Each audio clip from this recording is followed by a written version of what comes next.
kapalangga, tumumba kasi yung aking cellphone. Ayan, so good evening muli. Mga kapalangga, magandang gabi sa inyong lahat. Ayan na nga po, kakain na tayo. So, let's pray. So, mag-pray po muna tayo. Lord God, maraming salamat po Panginoon sa buong maghapon na iningatan mo kami, Lord. Maraming salamat po Panginoon. Tuloy nga po Panginoon. Dalangin ko sa inyo Panginoon. Maraming salamat po sa food namin sa gabing ito, Lord. Salamat po sa talbos, sa kanin, sa tubig, Lord, sa alamang. Salamat po Panginoon.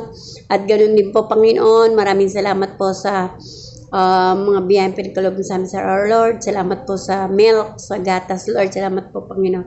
Tunay nga po, Panginoon, we bless you, nawa magbigay kalakasan sa aming katuwan, tukay namin, O Lord. Ito po ay aming dalangin sa pangalan sa Kristo, ang Panginoon. Amen. Ayan, so nakaka-pray na tayo, mga kapalangga. So, kakain na tayo. So, samahan nyo kami, mga kapalangga. So, yung mga kapalangga, huwag ka na maingay. So, kakain na po tayo. Pa, huwag ka na muna. Nagbibideo ko ang kulit mo So, mga kapalangga, ayan, kakain na tayo. Makulit na naman yung aking mister. Ayan. Ito ang ating alamang sausawan. Huwag kang sisingit pag nagbibideo. Nakukuha doon. Na. Kakaya. Ayan. So, kakain na po tayo. Ayan ang ating talbos. At ito yung aking parang gusto ko munang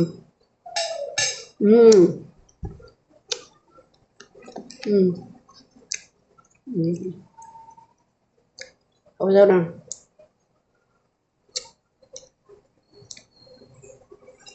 Ang tamis. Mga kapalangga, ang tamis. Tamis ng santol.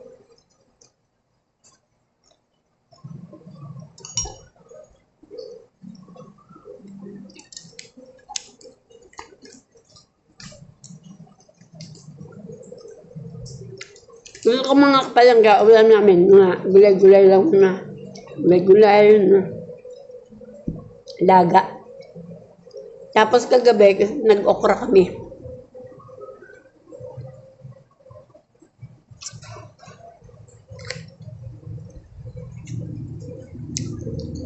Kaya meron kaming bagong alamang kasi nga, nag-gisa ako kagabi. Isa rin na kami bagong alamang sausawan.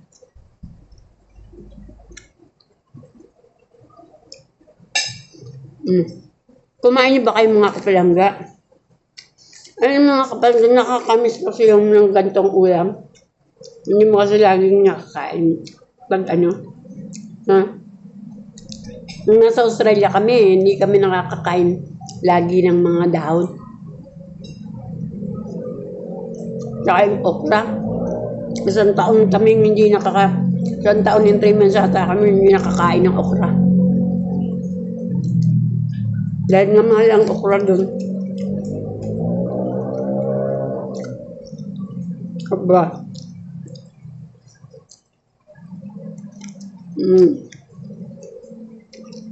Sarap. Sarap yung sausawan.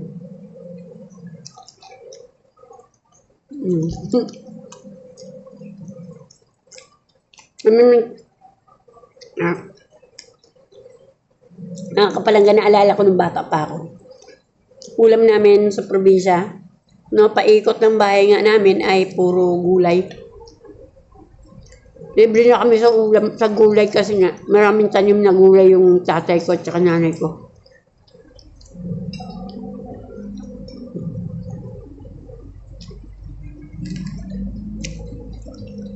Yung mga kapalangga, yung isa kong bagang dito. Umuuga, kaya gusto ko ng pambunot. Pero yung dito naman nabungi, kaya pagbubunot ko na nga yung mga nipin ko. Gusto ko naman tapos dito na lang.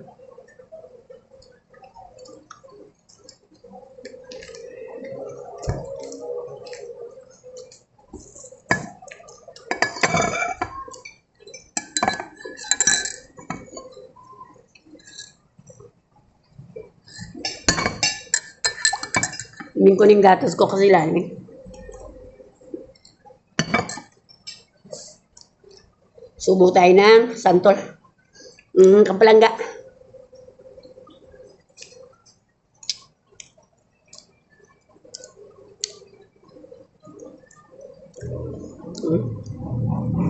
Yung santol. Sarap ng alamang pati. Wow!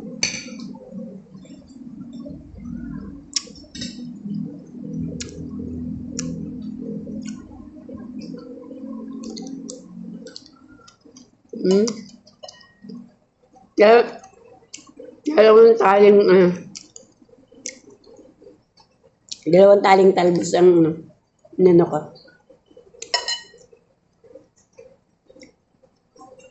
Mga kapalangga nung araw, no? Ay, nung ano, no?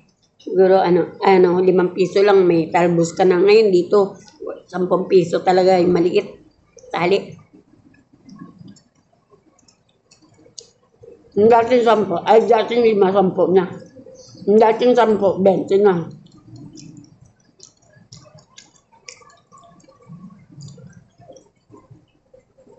Kaya ng mga kapalangga, hindi ka na magtataka kung bakit mahal ang mga bilihin, no?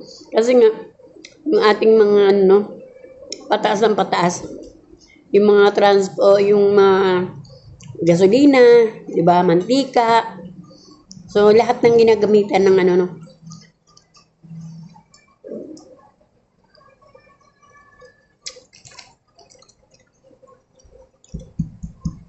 Kaya nga ngayon yung 1,000 mo, parang na lang eh.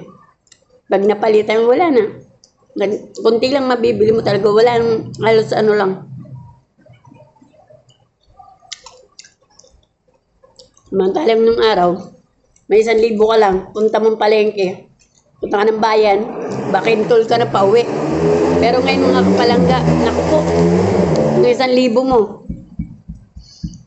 Walang siguro yung peraso lang mabibili mo. Hindi ka na makapagbayan. Pamasahe pa lang. Mahal na, diba? Kaya pa,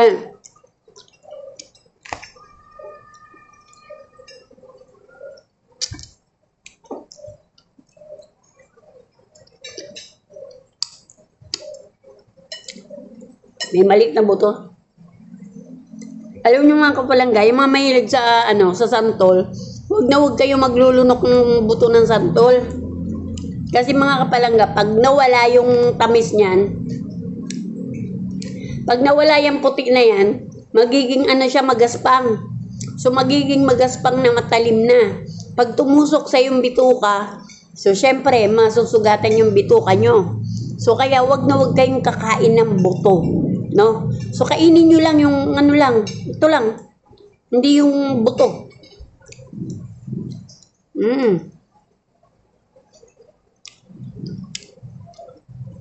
Makontemto na tayo sa niya dito. Kasi pag kinain mo yung buto, nako, pag nilunok mo pala, delikado. Alam mo na, opera dyan. Dahil lang sa paglunok ng buto. Pag nawala na kasi yung kulay puti niyan, yung part na yan, yung mga part na yan. Pag nawala yung puti na yan, magiging kulay brown na yan. Tapos, magaspang, matalim yung bawat dulo niyan. Masakit. So, masakit yan pag nakatusok. Kaya mga kapalangga, ingat kayo pagkain ng santol. Wag kayong lulunok ng santol. Ngayon, yan yung ko sa inyo mga kapalangga. Yan, pwede nyong ganun na. Pwede nyo lang mulmulin yung yung matamis, yung part na yung pag matamis. Ganyan. Yan. Yan. So, wag na yan. Wag nyo lang lunukin para Yung mga naglulunok dyan ng santol na buto, nako, nasabi ko sa inyo, ingat kayo kasi kadalasan, dyan hindi nyo alam, kaya yung tiyan nyo ay Yung pala hindi nyo alam, naiipon na sa tiyan nyo, yung buto. Kasi yung iba hindi ano yan eh. Hindi yan natutunaw. Paano kung hindi sumama sa ano, tapos gano'n nangyari, di ba? Natin kalusugan natin. Kasi isa lang life natin. No? Isa lang yung life na binigay ni Lord sa atin. Kaya ingatan natin. Ayun lang mga kapalangga. Napasensya na medyo sinishare ko lang talaga sa inyo. Makontento tayo kung ano yung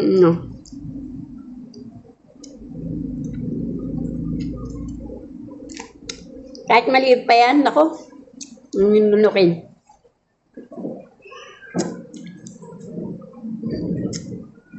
Pwede lang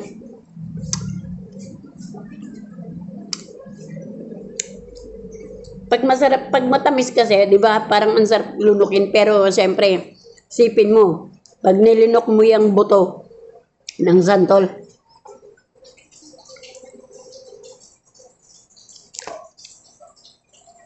yung iba kasi nilulunok yan eh, pero delikado sa tulang. Nanay ko nga dyan na hospital eh. Yung mga bangkok na noon sa Cavite. Yung mga bangkok na buto ng bangkok na yung mga malalaking santol. Dahil lalaki rin ng buto. Pinaglulunok dahil nasarapan daw matamis. Nilunok hanggang sa hospital siya kasi hindi nagbarahan na sa ano niya.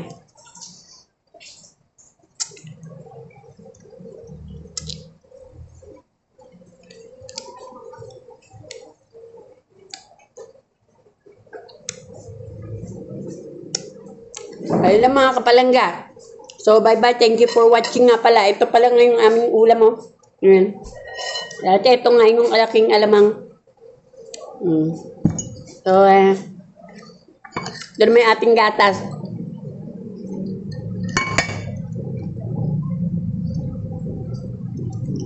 Isang santol lang pala yung binaltang ko, kaya wala na. Sinabay ko dito sa pagkain ko. Ayan, tapos titira na ulit tayo ng ano.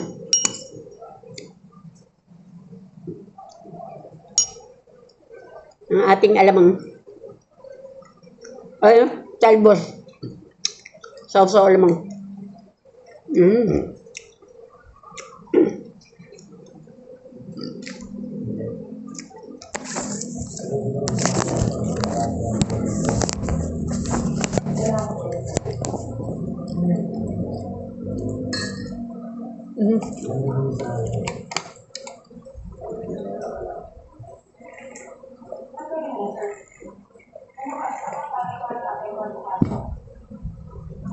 Lipat ko nga pala mga kapalangga yung ano ko. Cellphone ko kasi. Ayan. At ito na mga kapalangga, hindi pa ako tapos kaya ano. Pakain pa rin ako.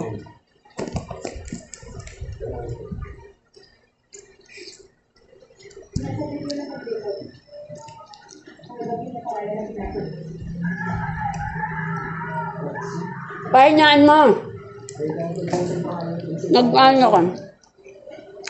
Bye-bye mga kapalangga. Thank you for watching. Nanonood ng movie ang aking asawa.